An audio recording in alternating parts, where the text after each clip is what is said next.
It's important to understand that ester oil soaks up water at a rapid rate. Anytime you encounter a low-side leak, you can assume that the compressor is contaminated with water-laden ester oil and must be replaced. Start by making cuts on the suction line and the compressor discharge line.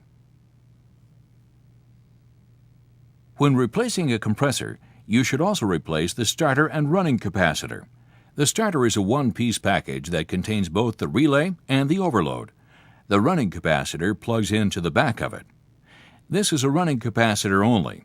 The product will start and run without it. So don't assume that it's working just because the product is running. When this capacitor is open, the compressor draws more current and generates more heat. Your replacement kit will be listed as either with electricals or without, so you will know whether or not you need to order them separately. After removing the electrical package and cutting the high and low lines, remove the 3 bolts holding it down and move the compressor forward a little. This will provide a little more clearance to remove the ground wire. Depending upon the age of the product, you may find that the replacement compressor looks different from the original. Older units were built with an Americold compressor. Today, replacement compressors come from either Embraco or Tecumseh.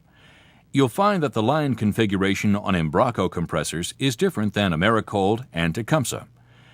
Americold and Tecumseh feature suction, discharge, and process lines here. Embraco configures these lines like this. You can reference your literature for further details.